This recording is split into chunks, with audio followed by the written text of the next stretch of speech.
다섯 번째 수업입니다.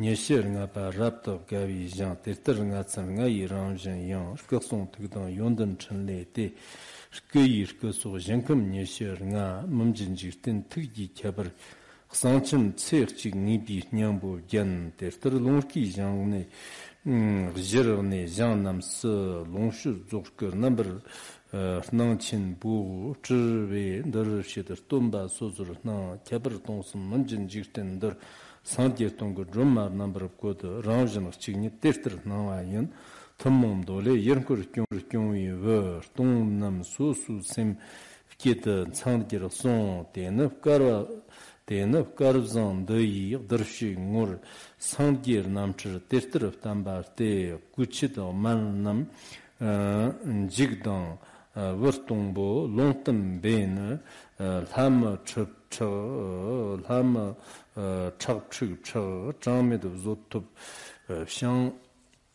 샹집 닙시르 연 디나 tsrnd 돈기 공부로 종 상계 특지 적심 남주 시 나소 탑친 몽부 판데임zat장당 돈바 쯔윈 루근기 타이 레공 샹집 통 샹집 삼통 전 게리션 르버 남츠 된자고 서른도 투네 먹는 따지를 봐 대덕 녀든 직든 공부를 열 터바 친부 망업급 담주 유저는 뭐 전졸리 로비 돈도 장금 넘버 쿠프 레거테 니빠고 오늘도 이어서 여의 보장론을 배우겠습니다. 모든 중생을 제도하기 위해 무상수승한 보리심을 내시기 바랍니다. 여의 보장론의 가르침을 배우고 있는데 앞에서는 이미 제1품의 내용을 다 배웠고 지금은 제2품의 내용을 배우고 있습니다. 제2품은 주로 근본적인 토대에서 형성된 세계를 설하고 있고 이 세계에도 중생을 제도하는 기세관과 불보살들이 있고 그리고 제도를 받는 중생들이 있습니다. 지금은 우리가 비로자나 부처님과 관련된 내용을 배우고 있고 비로자나 부처님의 몸에서 향기가 나는 물이 내리고 혹은 무량한 빛을 비추어서 아주 장엄한 연화장 세계가 형성되었다고 합니다. 화장 세계는 대승불교에서 좀 특별한 세계관이라고 할 수 있습니다. 이 세계관은 일반 한법의 가르침 혹은 일반 소승의 경론에서는 별로 없는 내용입니다. 이 화장세계에 대해 특히 밀법의 가르침에서는 아주 자세한 설명이 있습니다. 어제도 말씀드렸듯이 이 화장세계는 사실 비로자나 부처님의 손에 향수 바다가 있고 그리고 이 향수 바다에는 연꽃이 있고 이 연꽃 주변에 수없이 많은 세계가 있고 그러나 여기서는 이 많은 세계를 일단 설명하지는 않았습니다. 다른 세계는 설명하지 않았습니다. 다만 그 가운데 있는 25층의 세계에 대해 설명하였습니다. 이 25층의 세계 중에 각 층에는 어떤 세계이고 그 세계 이름이 무엇이고 그리고 거기에 머무는 부처님이 어떤 부처님인지 이에 대해 다 설명하였습니다. 지난 수업에서는 1층에서 12층까지 말씀드렸고 오늘부터는 13층에 있는 세계에 대해 말씀드리겠습니다. 오늘은 13층부터 말씀드릴 겁니다. 13층은 우리가 살고 있는 사바 세계입니다. 어떤 도반분들은 예전에 이런 관점을 들은 적이 없어서 이런 내용을 들을 때 어안이 벙벙하고 받아들이기 어려울 수도 있을 겁니다. 그러나 우리가 이런 내용을 이해할 때는 부처님의 불국터는 불가사의하다는 이런 생각을 가지고 이해해야 합니다. 왜냐하면 사실 우리 보통 사람들의 분별심으로는 부처님의 불국터는커녕 사실 우리가 살고 있는 이 은하계 혹은 이 우주 전체를 생각해봐도 이것은 다 상상하기 어려운 것입니다. 부처님께서는 여기서 우주에 대한 세계관을 말씀하셨는데 사실 우주는 우자와 주자는 시간과 공간의 뜻이고 우주도 무량무변한 것이니까 사실 불국토가 무량무변하다는 것도 합리적인 것입니다. 아주 합리적인 것입니다. 그래서 본인의 분별심으로 받아들이기 어렵다고 해서 이것은 반드시 합리적이지 않다고 생각하는 것은 이런 생각은 정말 합리적이지 않습니다. 왜냐하면 우리의 분별심을 보면은 사실 우리가 어떤 대학을 다녔다고 하거나 혹은 박사의 학위를 땄다고 하더라도 사실 우리의 지혜는 부처님과 보살의 지혜와 비교하지는 못할 뿐더러 사실 어떤 대성시자들의 지혜와도 비교할 수 없습니다. 아주 큰 차이가 있습니다. 그래서 우리도 공경하는 마음과 청정한 마음으로 이 여기 보장론을 배우시기 바랍니다. 오늘은 13층 사바세계부터 보겠습니다. 여기서는 아주 자세하게 설하지는 않았습니다. 저도 자세하게 말씀드리지 않겠습니다. 이 사바세계는 왜 사바세계라고 부를까요? 사실 이 세계에서 유정 중생들은 탐진치 이 세 가지 독이 아주 복잡하고 참고 견디기 어렵습니다. 다른 논전에서도 이 업과 번뇌를 참고 견디기 어렵기 때문에 사바세계라고 한다고 하였습니다. 혹은 우리가 두 가지 방식으로 이해할 수 있습니다.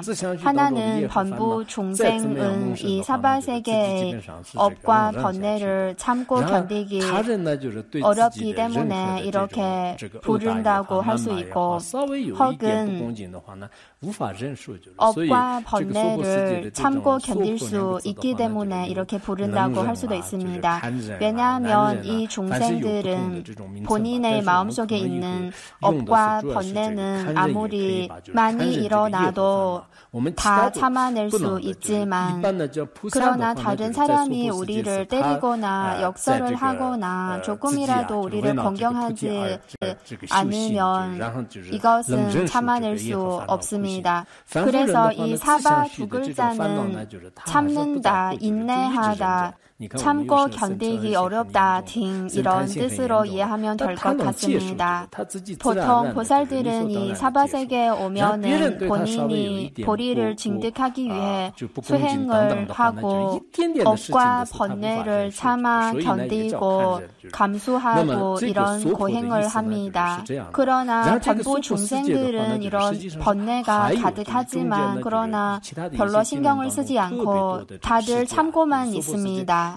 우리가 자신을 봐도 우리가 스스로 강한 성냄이 일어나거나 강한 탐욕이 일어났지만 그래도 참아낼 수 있고 자연스럽게 이것을 받아들이고 당연히 받아들여야 한다고 생각하고 이것은 참아낼 수 있습니다. 그러나 만약에 다른 사람이 우리한테 조금이라도 공경하지 않는다면 아주 사소한 일이지만 이것도 참아낼 수 없습니다. 그리고 사바세계가 위치한 이 13층에는 다른 수없이 많은 세계도 있습니다. 가장 중요한 4개의 세계는 사바세계의 동쪽은 구부세계이고 남쪽은 항상세계이고 서쪽은 이진세계이고 북쪽은 보희세계입니다. 여기서는 대표적으로 이 4개의 세계를 말하고 사실 이보다 더 더 많은 수없이 많은 세계도 여기에 존재합니다. 이 사바세계는 13층에 있고 그리고 위로 보면은 14층에는 무구 발광 불국터이고 거기에 머무는 부처님은 무구 일목불입니다. 그리고 15층은 버운 극엄장 불국터이고 거기에 머무는 부처님은 무차 지불입니다. 그리고 16층은 이진 불국터이고 거기에 머무는 부처님은 길상당불입니다. 그리고 17층에는 보정 광명 불국터이고 거기에 머무는 부처님은 보현 허공 광불입니다. 이것은 17층입니다.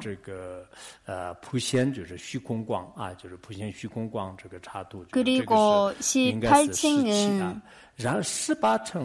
방사 보광 불국터이고 거기에 머무는 부처님은 버군성 열애입니다.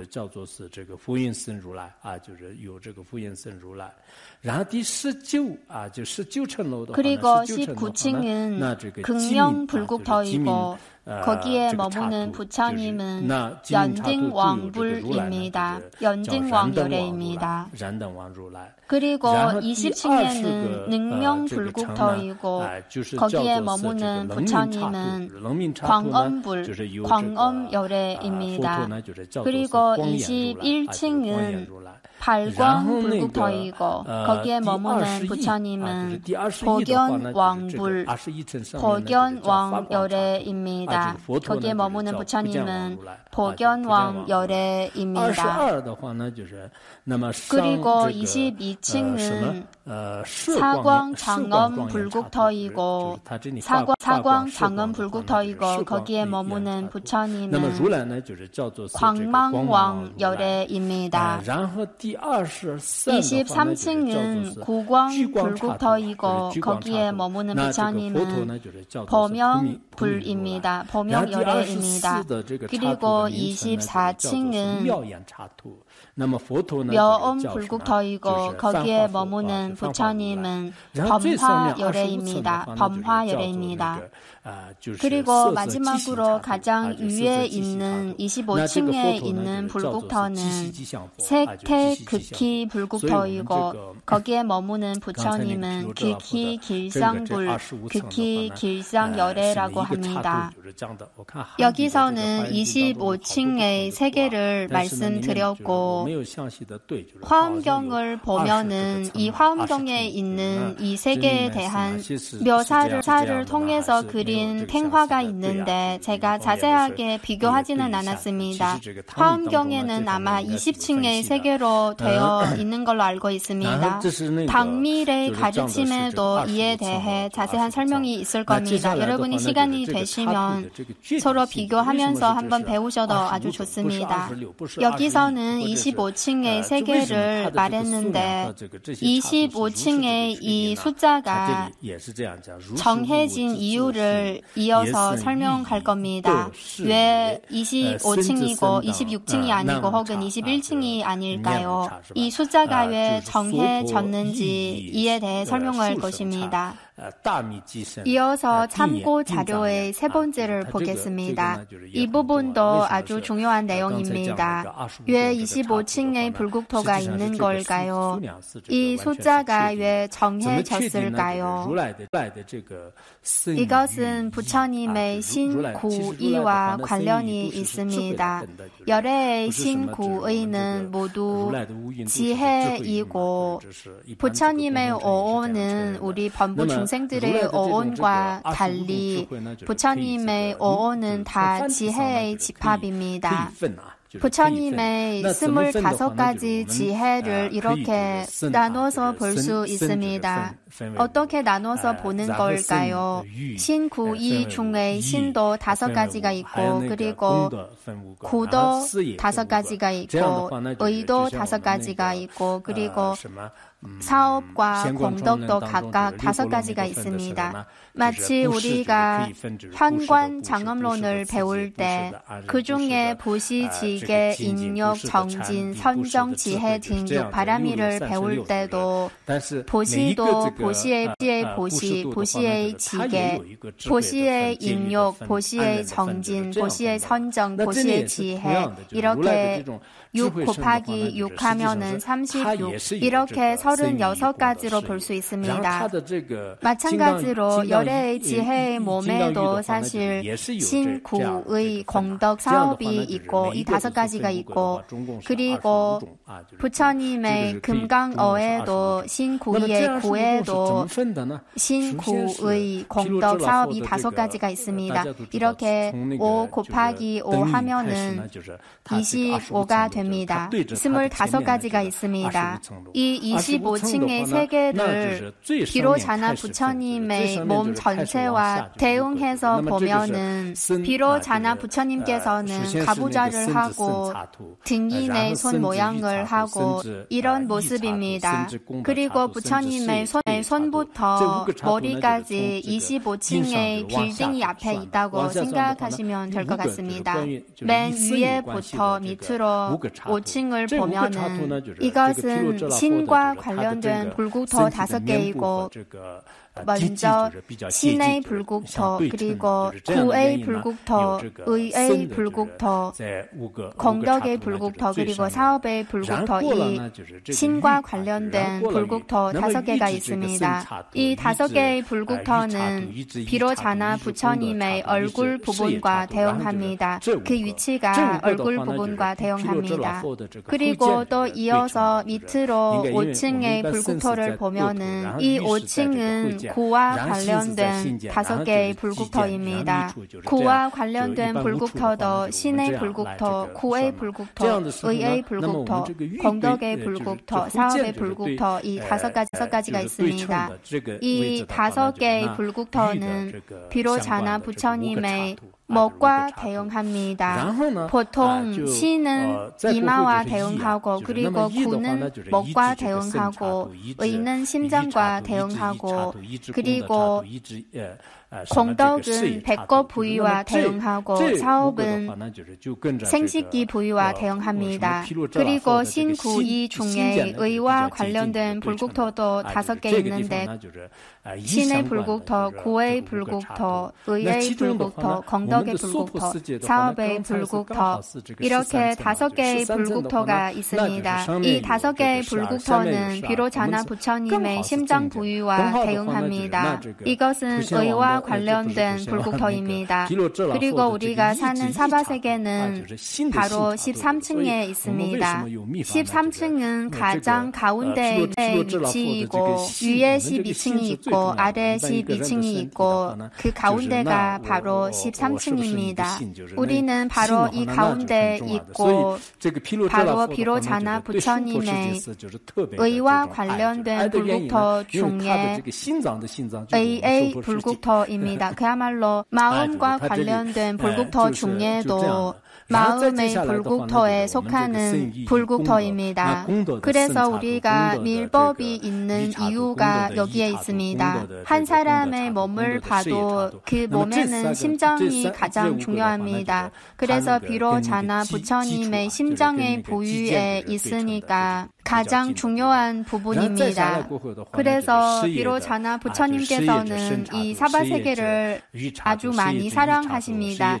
왜냐하면 이 사바세계는 그의 심장의 심장이니까. 그리고 이어서 보시면 공덕과 관련된 불국토도 신구의 공덕 사업 등 5개의 불국토가 있습니다.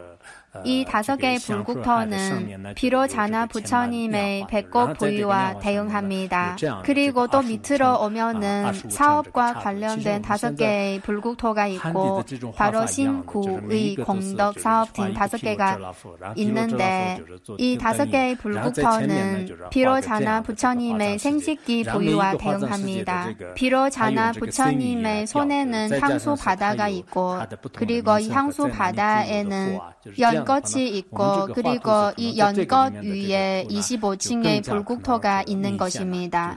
한족 지역에서도 이렇게 탱화를 그리는데 그릴 때는 먼저 비로자나 부처님을 그리고 부처님께서는 딩인의 손 모양을 하고 그리고 비로자나 부처님 앞에서 화장 3개를 그립니다. 3개마다 서로 다른 이름이 있고 그리고 거기에 머무는 부처님도 있고 이렇게 표시해서 그립니다. 우리가 살고 있는 사바세계는 바로 비로자나 부처님의 심정 부위와 대응하는 불국토이고 또 의와 관련된 불국토 중에도 의의 불국토입니다. 아주 중요한 위치입니다. 사바세계에는 이번 생에 바로 성불할 수 있는 무상한 밀법이 있습니다. 그러면 다른 세계에는 밀법이 있을까요? 밀법이 있을 겁니다. 그러나 우리가 살고 있는 이 사바세계에는 이번 생에 바로 성불할 수 있는 무상한 밀법이 있습니다. 이것은 아주 수승한 밀법입니다. 다른 밀법과는 차이가 있습니다. 그래서 우리가 이 사바세계에 온 것도 아주 의미가 있는 일입니다. 이에 대해 여러분도 잘 사유해 보시기 바랍니다. 사실 이렇게 무량무변한 불국토가 있는데 우리가 사바세계에 왔고 한편으로는 이 사바세계에는 업과 번뇌 때문에 우리가 많은 괴로움을 받지만 그러나 또 다른 한편으로는 우리는 발원하는 기회가 있고 그리고 또 밀법을 만났고 이것은 정말 큰 행운입니다. 이어서 4번째를 보겠습니다. 이렇게 많은 무량무변한 불국토가 있는데 그러면 어떤 부처님이 여기에 있는 중생들을 교화하는 걸까요? 이 부분은 이에 대해 설하는 내용입니다.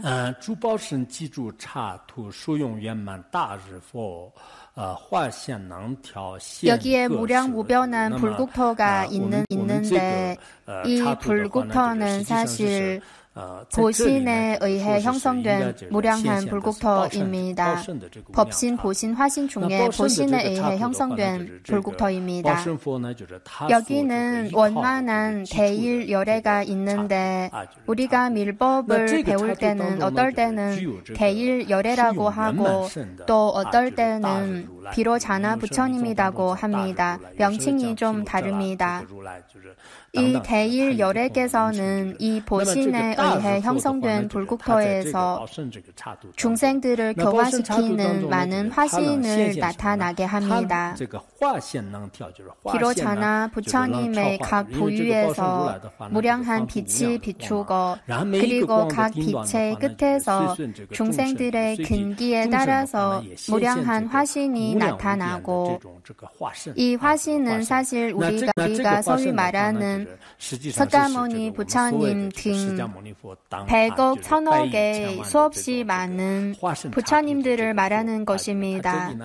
제가 법망경을 봤는데 법망경에도 이와 비슷한 내용이 있습니다.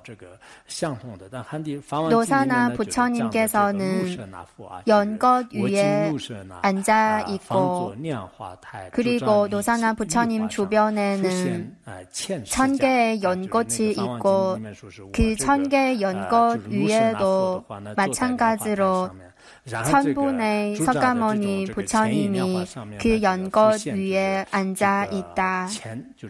법망경에는 또 이어서 이런 내용이 있습니다.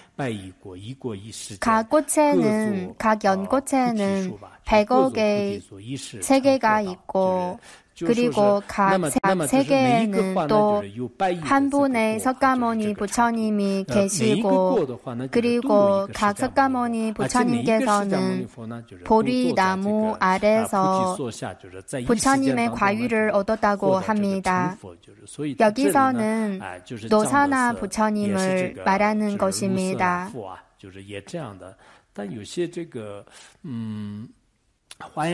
그리고 80화엄경에도 이런 내용이 있습니다.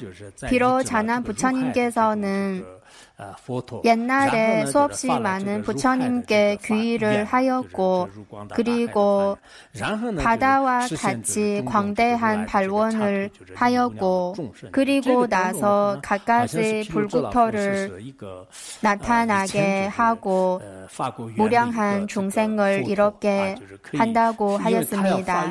이렇게 보면 비로자나 부처님께서는 옛날에 발원을 하신 부처님이고 무량무변한 불국토를 통해서 무량무변한 중생을 이롭게 하겠다는 발원을 하신 부처님입니다. 이런 관점도 있습니다. 한족 지역의 사찰에서 공양 개성을 염성할 때도 이렇게 염성하는 거죠. 원만한 보신 비로자나 불 그리고 1100억의 화신 석가모니 불 그리고 극락세계 아미타불 대략은 이런 내용인데 연불하실 수 있으신가요? 한번 해보시겠어요? 네. 진진파 怎么念？会念吗？啊？那个寄送会念吗？早晚歌都有，那念一下。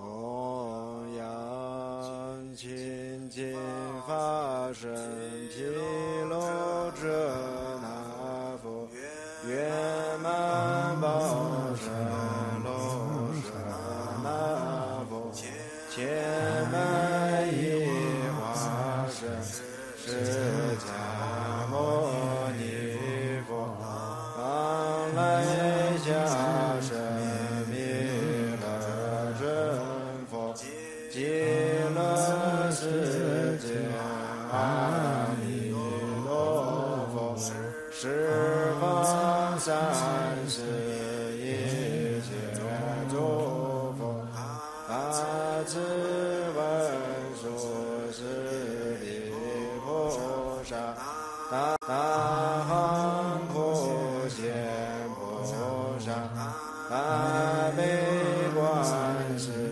音菩萨，大愿地藏王菩萨，诸尊菩萨摩诃萨，摩诃般若波罗蜜。 好，可以。 네, 너무 잘하셨습니다. 이 연불하는 내용은 누구가 만든 건가요? 아시나요? 네, 이것은 점심 공양을 하기 전에 연불하는 내용인데 저는 이 저자가 누구인지 궁금합니다.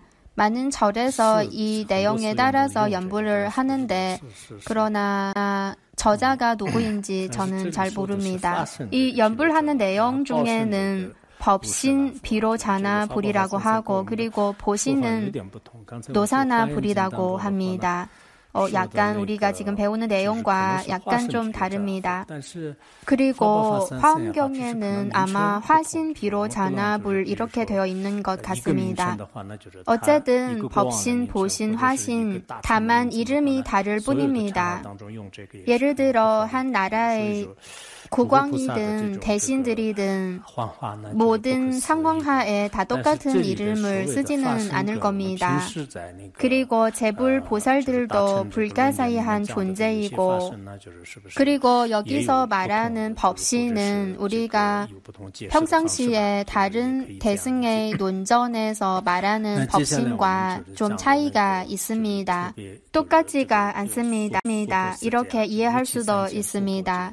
이어서 5번째를 보겠습니다. 여기서는 특별히 사바세계를 설하는 내용입니다.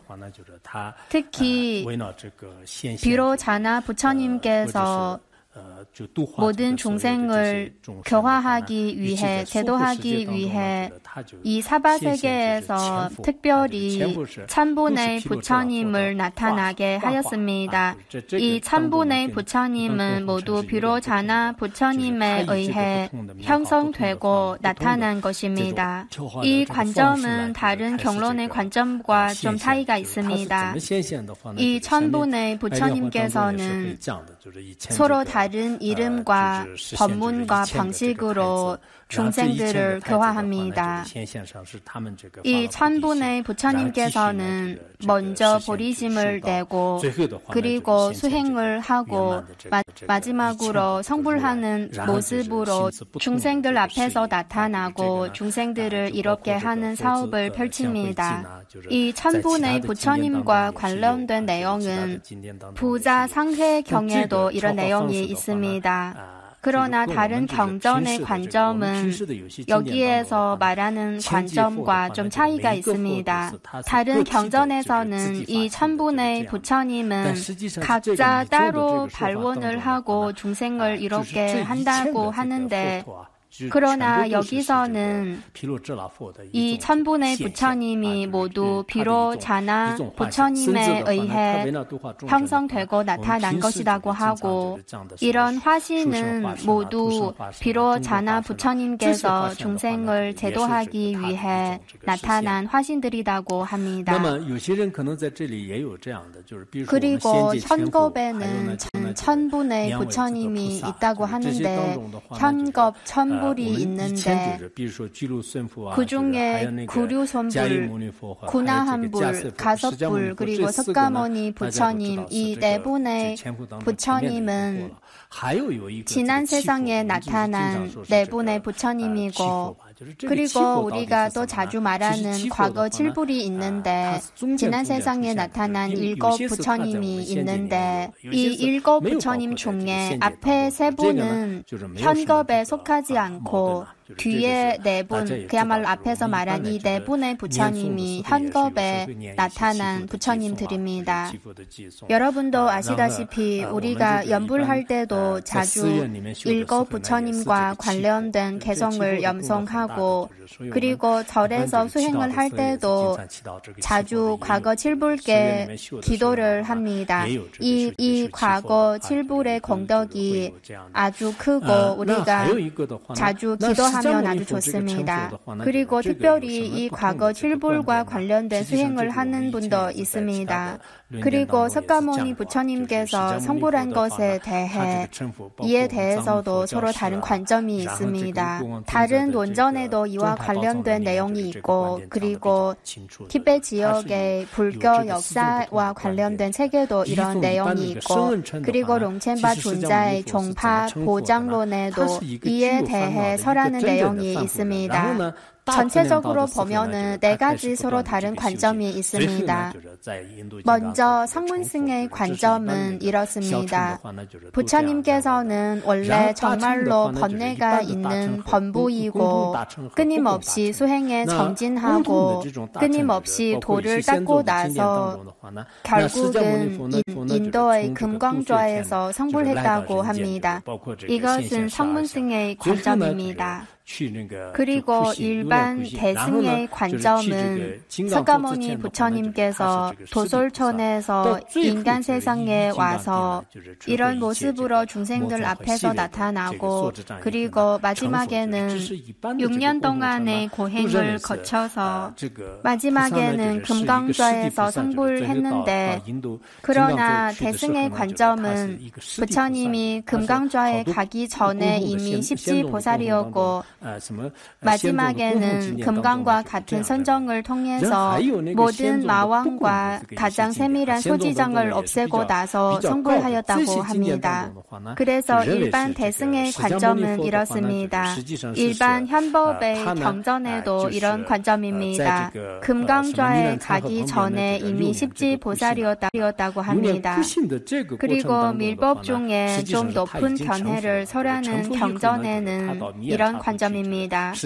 사실 부처님께서 나일란 자나강에서 6년 동안 고행을 하면서 이미 부처님의 과위를 얻었고 그리고 밀엄 불국토에 가서 이미 성불한 모습을 드러내고 그리고 나서 다시 보리수 아래 돌아와서 마군을 굴복시키고 중생들에게 성불한 모습을 보여주었습니다. 그리고 나서 열반에 들 때까지 법륜을 굴리셨습니다.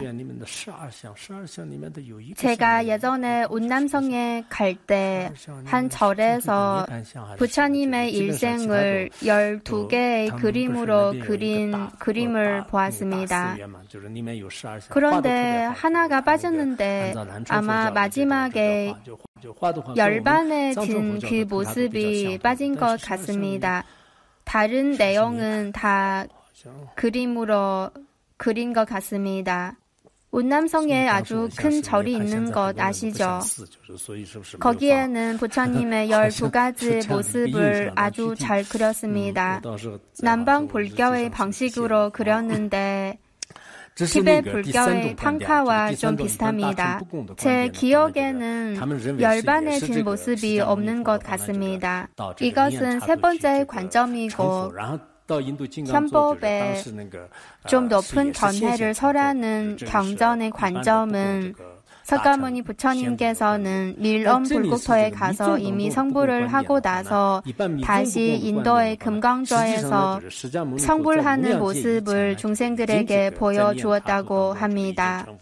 그리고 밀법의 관점은 사실 석가모니 부처님께서는 무량겁 전에 이미 밀엄 불국토에서 성불을 하셨고 그리고 나서 사바세계에 와서 입퇴를 하는 모습 등 12가지 모습으로 중생들 앞에서 나타나고 이런 모습들은 일부러 중생들에게 보여준 것입니다.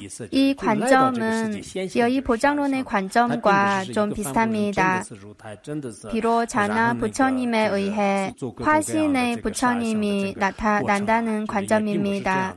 사실 우리가 보성론을 배울 때 보성론에도 부처님의 12가지 모습을 설하는 내용이 있는데 보성론의 관점도 부처님께서는 이 세계에서 일부러 12가지 모습으로 중생들 앞에서 나타난 것이지 정말로 처음에는 범부이고 그리고 입퇴하고 갖가지 과정을 걸쳐서 성불한 것이 아닙니다. 이 12가지 모습은 이 과정은 사실 일부러 중생들 앞에서 이런 모습으로 나타난 것입니다. 사실 현법 중에도 묘법 연화경 그리고 보적경 등 좀 여의의 관점을 설하는 경전에도 석가모니 부처님께서는 이 세상에 오기 전에 이미 성불을 하셨고 그리고 많은 불국토에서 무량한 중생을 제도하고 있다고 합니다.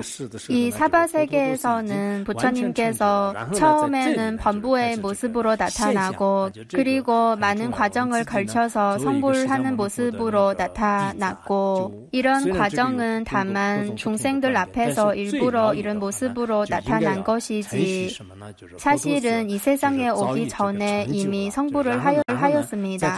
우리는 석가모니 부처님의 제자로서 가장 여의의 관점, 즉 가장 궁극적인 관점을 가지는 것이 좋습니다. 부처님께서는 이 사바세계에 오기 전에 이미 성불을 하셨고 이 사바세계에서는 다만 성불하는 과정을 중생들에게 보여준 것입니다.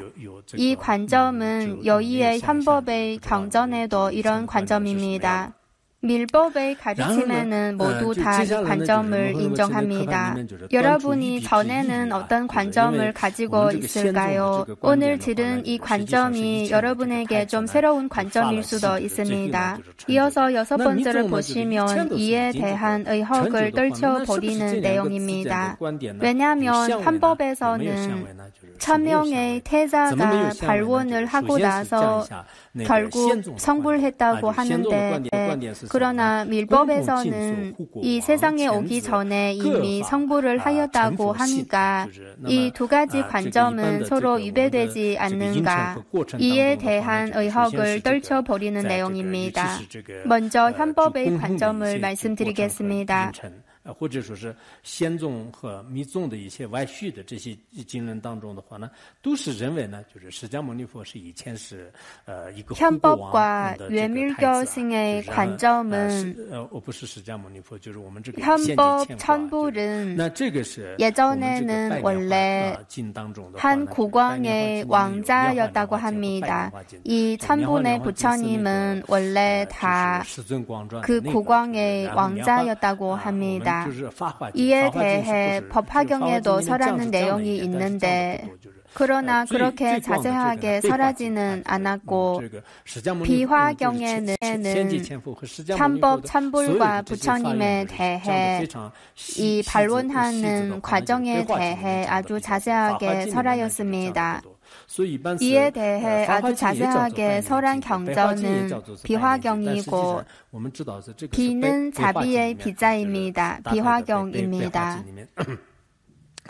이 이야기는 여러분도 잘 아실 겁니다. 아주 불가사의한 옛날 옛적에 우리가 어렸을 때 이야기를 할 때도 저희 티베트 지역에서는 저녁에 모닥불을 피우고 그리고 한 사람 한 사람씩 이야기를 합니다. 어떤 사람은 이야기를 잘하지 못하고 어떤 아이는 그의 차례가 될 때 나나나나나 이렇게 말합니다. 이 나자는 옛날 옛적에 이런 뜻입니다. 나나나나나 이렇게 하다가 생각이 나지 않는다고 합니다. 원래는 다들 아주 집중해서 듣고 있는데 그러나 결국 이야기를 하지는 않았습니다. 다 잊어버렸다고 합니다. 이어서 6번째 내용을 보겠습니다. 옛날 옛적에 현묘겁이라는 겁이 있었는데 이 현묘겁 때 장엄세계라는 불국토가 있습니다.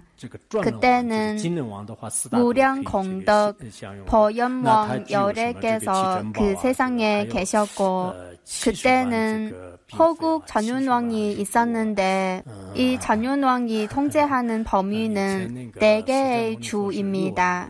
아주 많은 보물을 누릴 수 있고 그리고 70만의 첩이 있다고 합니다. 70만은 좀 많죠. 옛날에 석가모니 부처님께서는 첩이 6만이 있다고 하는데 어떤 학자들은 너무 많다고 이것은 합리적이지 않다고 합니다. 그리고 역사를 보면 옛날에 황제들도 몇천, 몇백의 첩을 가지는 경우도 있습니다. 이 70만은 정확한 숫자가 아닐 수도 있습니다. 확실히 70만이 아닐 수도 있습니다. 어떤 사람은 이렇게 분석합니다.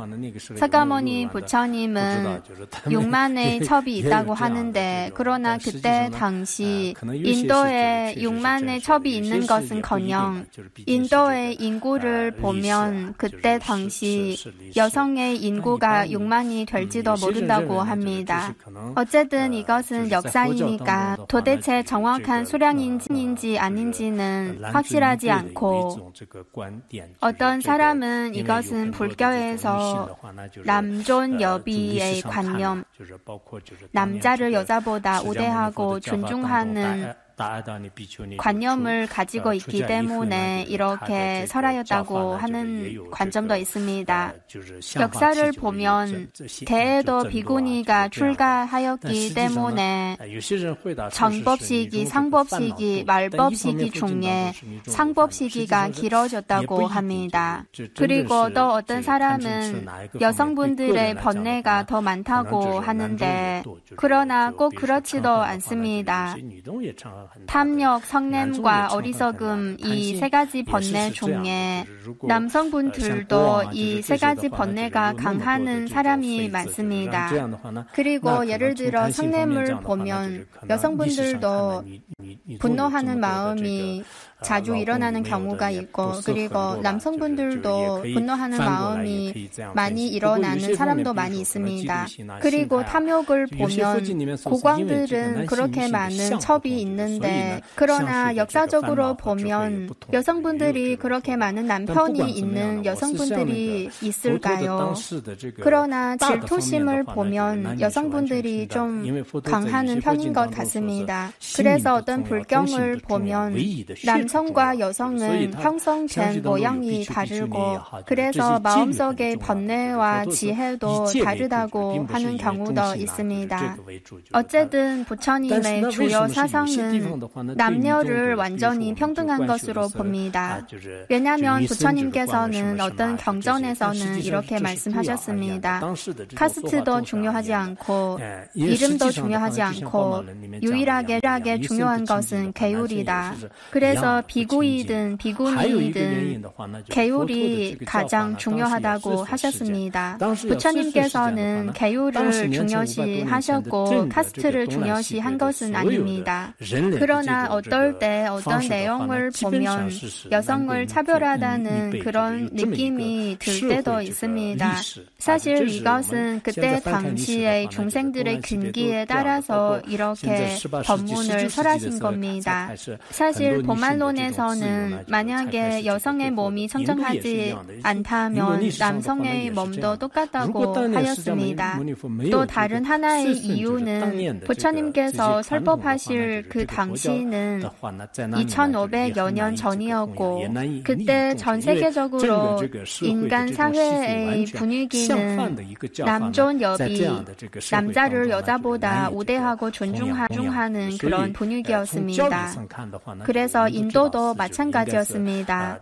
그래서 만약에 석가모니 부처님께서는 그때 당시의 사회의 분위기에 맞추지 않았다면 불법을 전파하기도 어려웠을 겁니다. 중생을 이렇게 하지도 못할 거고 왜냐하면 그 사회의 관습과 완전히 다른 가르침이라면 그 사회에서는 사람들이 받아들이기 어려울 겁니다.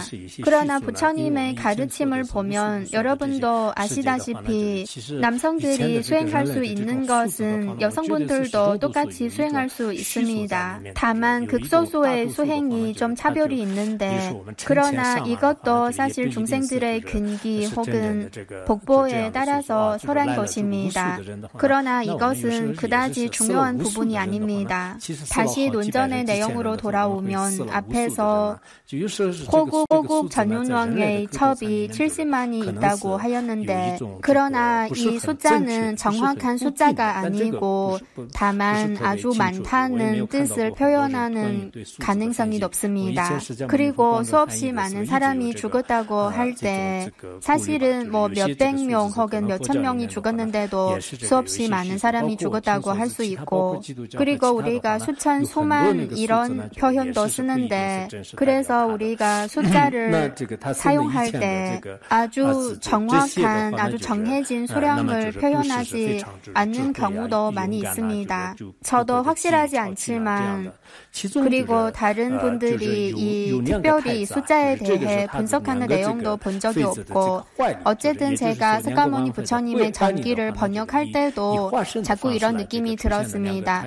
불교에서 말하는 숫자는 어떨 때는 정확한 수량을 표현하는 것이 않는 경우도 종종 있습니다. 이 호국 전윤왕은 1000명의 아들이 있습니다. 아주 재능이 뛰어나고 아주 훌륭한 분들입니다. 그리고 또 다른 두 왕자는 왕비의 품에서 자연스럽게 나타났습니다. 뱃속에서 나온 것이 아니고 품에서 나타났습니다. 이 두 왕자는 뒷부분의 내용을 배우시면 아실 건데 한 분은 문수보살이고 다른 한 분은 제석천입니다. 이렇게 보면 왕자는 총 1002명이 있습니다. 그때 당시에 무량공덕 보엄왕 열애께서는 이 왕자들을 제도하기 위해 설법을 하시고 그리고 보리심을 가지게 하였습니다. 그래서 많은 사람이 이미 무생 법인의 경지에 도달하였습니다. 그리고 부처님께서 이 1002명의 왕자를 위해 미래의 성불할 것이라는 수기를 해주실 때 그러면 누가 가장 먼저 성불을 하겠느냐, 어떻게 정하면 좋을까? 이것을 정하기 위해 일단은 이 1002명의 왕자의 이름을 적어놓고 그리고 7일 동안 수행을 하고 공양을 올리고 그리고 나서 제비를 뽑는 방식으로 그 적어놓은 이름을 하나하나씩 뽑았습니다. 가장 먼저 뽑힌 왕자는 바로 우리가 아는 구류손불이 되었고 이것은 부처님께서 하신 첫 번째 수기이고 그리고 두 번째로 하신 수기는 구나한모니 부처님이고 그리고 세 번째는 다섯 부처님입니다. 네 번째는 바로 석가모니 부처님입니다. 그리고 마지막으로 뽑힌 왕자가 바로 현겁 천불 중에 마지막으로 성불하신 누지불입니다. 그리고 앞에서 말한 두 왕비의 품에서 나타난 두 왕자는 한 분은 나중에 문수보살이 되었고 또 다른 한 분은 제석천이 되었습니다. 그리고 또 다른 관점이 있는데 예를 들어 열애 불가사의 비밀 대승경에는 이 두 왕자가 한 분은 나중에 금강수 보살이 되었다고 하고 그리고 다른 한 분은 범천왕이 되었다고 합니다.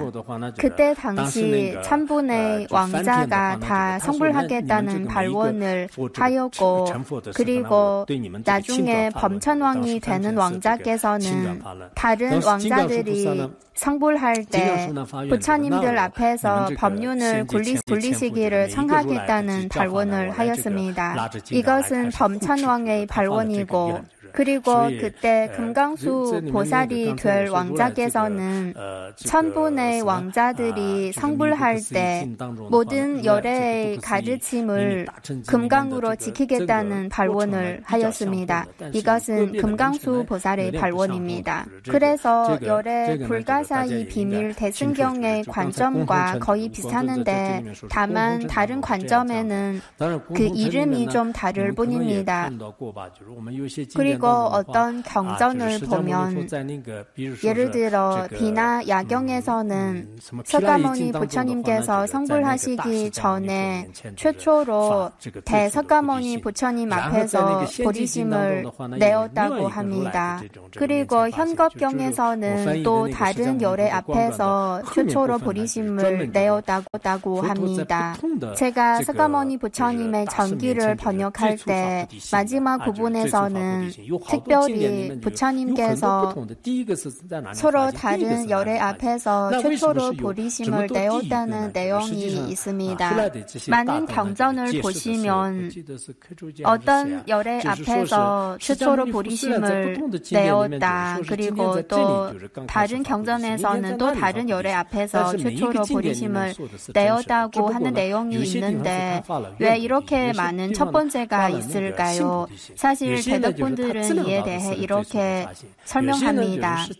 비록 서로 다른 경전에서 부처님께서 여기서 최초로 보리심을 내었다고 하고 그리고 또 다른 곳에서 최초로 보리심을 내었다고 하는데 사실 각 경전에서 설하는 내용이 다 사실이고 다만 어떤 곳에서 최초로 낸 보리심은 원보리심이고 그리고 또 행보리심을 내었고 여기서 말하는 원보리심의 원자는 발원의 원자이고 그리고 행보리심의 행자는 수행의 행자입니다. 그리고 또 어떤 곳에서는 자량도의 단계로 들어가서 최초로 보리심을 내었고 그리고 또 어떤 것은 가행도의 단계로 들어가서 보리심을 낸 것이고 그리고 또 가행도를 보면은 가행도도 난, 정, 인 등 네 가지 단계가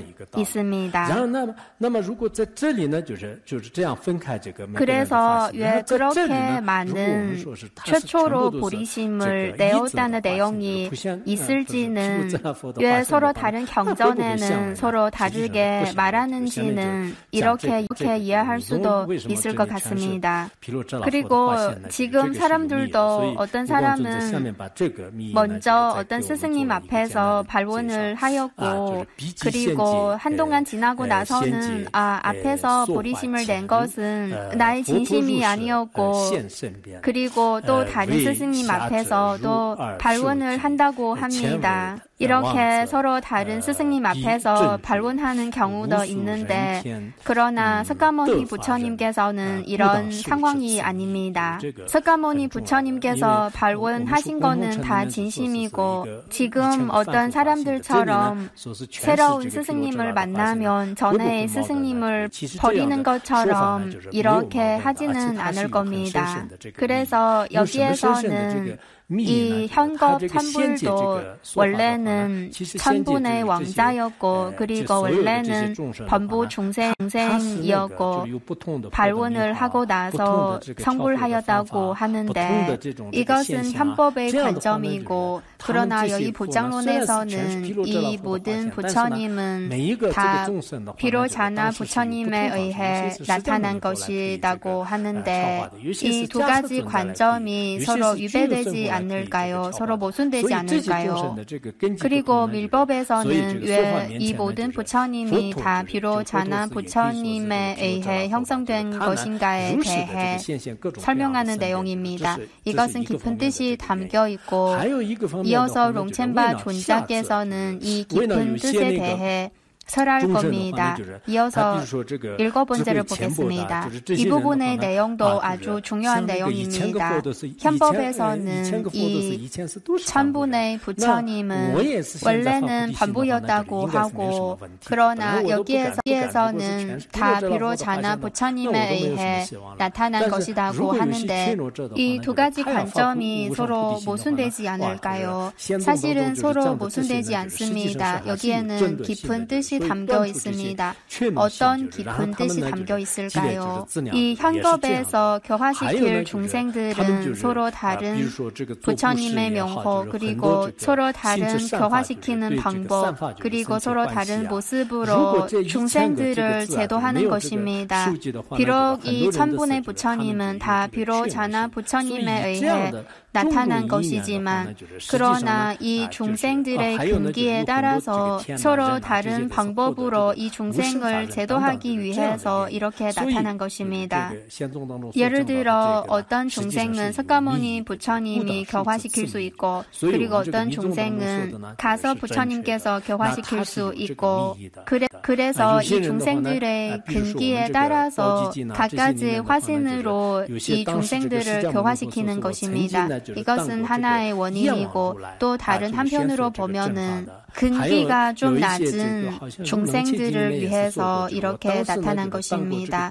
왜냐하면 만약에 이 천분의 부처님이 원래는 다 범부였지만 그러나 이렇게 발언을 하고 나서 성불할 수 있다는 이 모습을 보면은 나도 이렇게 보리심을 내면 되겠다 이런 신심이 생기는 것입니다. 만약에 원래도 범부가 아니고 비로자나 부처님의 화신이라면 그러면은 본인이 희망이 보이지 않을 수도 있습니다. 그래서 현법에서 이렇게 설하는 이유는 사실 소심하고 나약해서 감히 보리심을 내지 못하는 이런 중생들을 위해서 이렇게 설한 것이고 이 중생들의 이런 소심하고 나약한 마음을 없애고 나서는 그들도 열심히 자량을 쌓기 위해 열심히 정진할 수 있습니다. 예를 들어 보시를 하거나 선행을 닦거나 이런 선행을 닦는 데 환희심을 가지게 되었습니다. 이렇게 부처님께서 1000명의 왕자들이 반드시 성불할 것이라는 수기를 하시고 이로 인해 수없이 많은 중생들이 무생 법인을 얻었습니다. 그래서 현법에서 이렇게 설하는 것은 깊은 뜻이 담겨 있습니다. 그래서 밀법의 가르침은 좀 더 직접적으로 설하는 가르침이라고 할 수 있습니다. 보적경에서도 석가모니 부처님께서는 이렇게 말씀하신 적이 있습니다. 내가 위엄왕 열애일 때 정법을 설하였다. 그리고 임능가경에서도 부처님께서 이렇게 설한 적이 있습니다. 내가 구류손 부처님일 때 이런 말씀을 하신 적이 있습니다. 어떤 사람은 좀 의심을 품을 수 있는데 그러나 이것은 다 올바른 말씀입니다. 왜냐하면 석가모니 부처님과 구류손 부처님은 모두 다 비로자나 부처님의 화신입니다. 이것이 가장 직접적이고 가장 올바른 가르침입니다. 만약에 이것을 인정하지 않는다면 대승의 가르침에 별로 알지 못해서 그럴 겁니다. 그래서 오늘 우리가 배운 내용은 예전에 우리가 가지고 있는 관념과 좀 다를 수도 있습니다. 현겁 천불은 모두 비로자나 부처님의 화신입니다. 이것을 아셔야 합니다. 많은 불경에서는 천분의 부처님은 원래 다 범부 중생이었는데 그러나 발원을 하고 나서 수행의 과정을 거쳐서 성불하였다고 하는데 이것은 깊은 뜻이 담겨있는 가르침입니다. 문자 그대로의 뜻만 보면은 안 됩니다. 그래서 우리가 부처님의 가르침을 올바르게 이해해야 합니다. 이것도 아주 중요합니다. 사실 한 부처님에 의해 많은 화신이 나타나는 것은 아주 정상한 일입니다. 화엄경에도 이런 가르침이 담겨 있는데 한 부처님이 무량한 부처님으로 변화할 수 있고 그리고 또 무량한 부처님이 하나가 될 수 있다. 이런 현상은 세속적인 것에 통달한 자에게는 아주 정상한 일입니다. 우리도 이런 이치를 아셔야 합니다. 그래서 오늘 배운 관점은 밀법의 관점과 좀 차이가 있고 특히 예전에 전혀 들어본 적이 없으신 분들은 받아들이기 좀 어려울 수도 있을 겁니다. 이어서 8번째를 보겠습니다. 마지막으로 요점을 잡아 설하는 동시에 이에 대해 신심이 생기는 공덕을 설하는 내용입니다.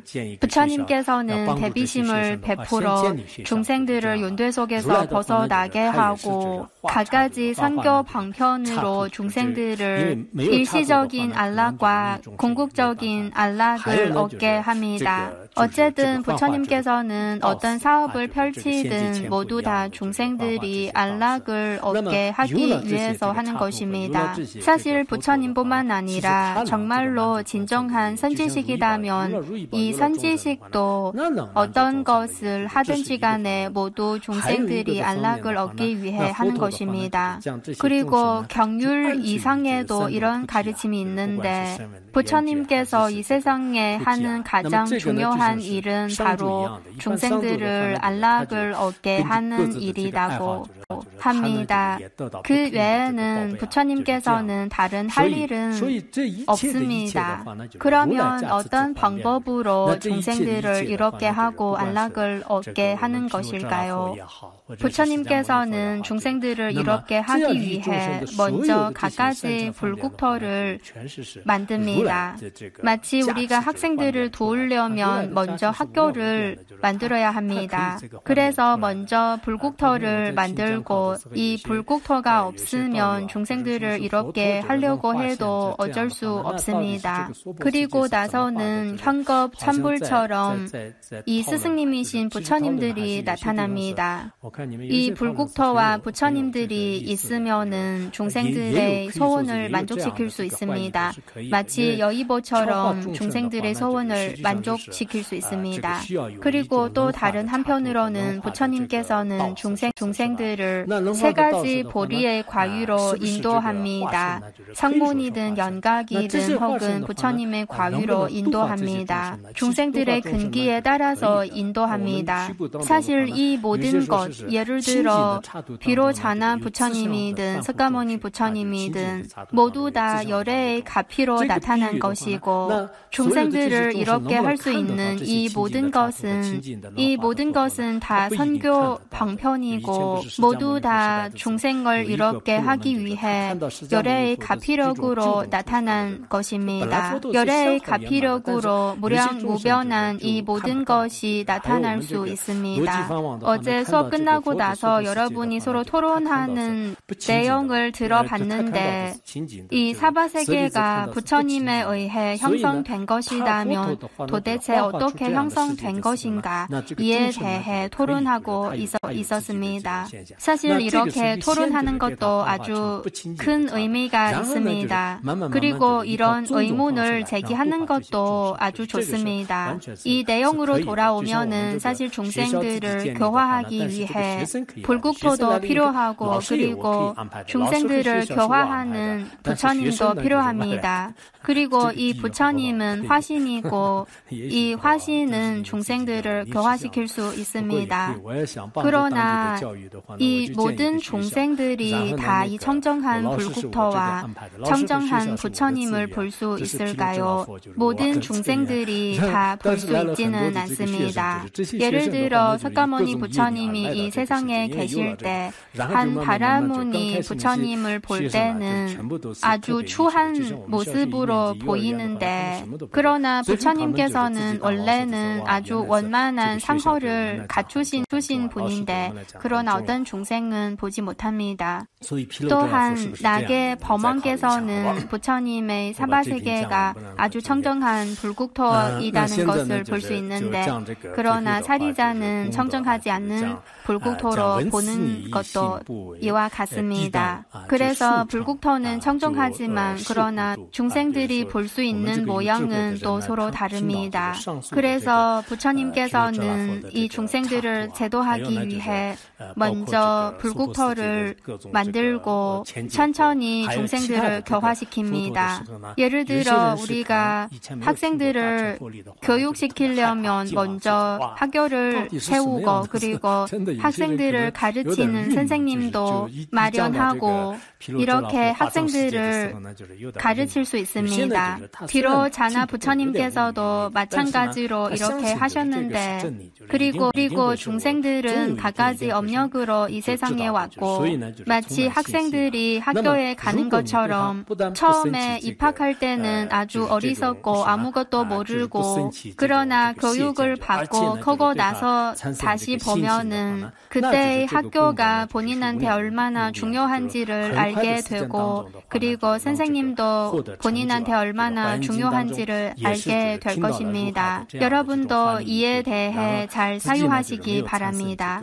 마지막 부분을 보시면 이에 대해 신심이 생기는 공덕을 설하는 내용입니다. 이 내용을 보시면 어떤 사람들은 비록 자나 부처님의 불국토 그리고 사바세계에 나타난 현겁 천불의 내용을 듣고 나서는 만약에 예전에 이 대승의 가르침을 전혀 들은 적이 없었다면 이 내용을 듣고 나서 겁이 나고 놀랄 수 있는데 그리고 비루 자나 부처님의 화장세계를 들을 때도 좀 받아들이기 어려울 수도 있을 겁니다. 그러나 어떤 사람은 비록 이해하지는 못하더라도 그래도 이것은 진리라고 이런 믿음이 있고 언젠가는 나는 반드시 이해할 수 있을 것이다. 이런 신심을 가지고 이에 대해 만약에 사된 견해가 일어나지 않고 오히려 신심이 생긴다면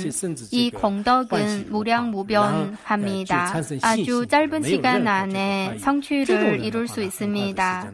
화엄경에도 같은 가르침이 있습니다. 이런 가르침을 듣고 나서 만약에 겁이 나지 않고 오히려 확고한 신심을 가지게 되면 이 사람은 아주 짧은 시간 안에 성불할 것이다.